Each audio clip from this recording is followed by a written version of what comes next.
নিজের অধিকার প্রয়োগ করতে নির্বাচনে ভিন রাজ্য থেকে ঘরে ফিরে আসে। নির্বাচনের ফলাফল ঘোষণার পর আবার বাড়ি দেয় ভিন রাজ্যে। যাওয়ার সময় বলে গিয়েছিল মহরমে বাড়ি ফিরে আসবে, কিন্তু আর ফেরা হলো না ছেলের। বহুতল নির্মাণ কাজের সময় দুর্ঘটনায় মৃত্যু হলো পরিবারের একমাত্র উপার্জনকারীর। মৃত্যু সংবাদ বাড়িতে পৌঁছতেই শোকের ছায়া নেমে আসে গোটা এলাকায়। শোকার্ত পরিবারের পাশে দাঁড়ালেন এলাকার বিধায়ক আব্দুর রহিম বক্সী। সব রকমের সাহায্যের আশ্বাস দেন বিধায়ক।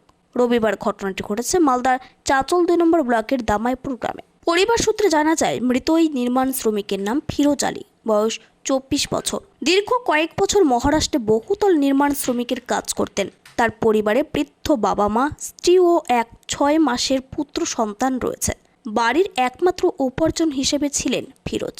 তার মৃত্যুতে কার্যত অসহায় হয়ে পড়েছেন ফিরোজের পরিবারের বাকি সদস্যরা।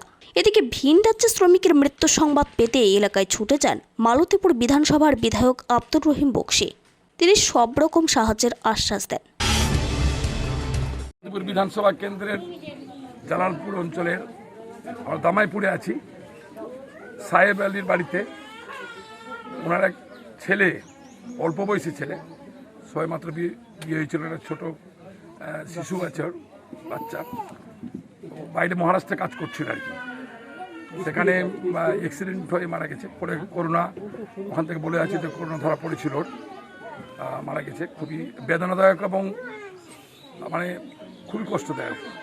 আজকে একটা ছোট্ট শিশু, আজকে বয়স্ক বাবারা আছেন, মা আছে, নির্ভরশীল ফ্যামিলি, তার উপর নির্ভর করে ফ্যামিলিটা চলতো। সে জায়গায় দাঁড়িয়ে আজকে আমরা খুবই মর্মাহত, শোকাহত। আমরা সব, আমাদের পার্টির লোকজন সবাই এসেছি, নেতৃত্ব আছেন আমাদের সাথে, আমরা সবাই এসেছি। আমরা আশ্বস্ত করছি তার পরিবারকে যে সমস্ত ধরনের সহযোগিতা, ওনার যে স্ত্রী, ছোট বাচ্চা একটা, ওর বাবা আছেন, সরকারিভাবে যত ধরনের সহযোগিতা লাগবে, যেখান থেকে যে ধরনের সুবিধা পাওয়া যাবে, সব ধরনের ব্যবস্থা আমরা করব। এবং আমাদের পার্টি এবং আমি বিধায়ক হিসাবে সর্বদা ওনাদের পাশে থেকে যাতে সমস্ত ধরনের সহযোগিতা আমরা করতে পারি, এটা আশ্বস্ত করছি। স্টার সংবাদের বিশেষ প্রতিবেদন, চাচল।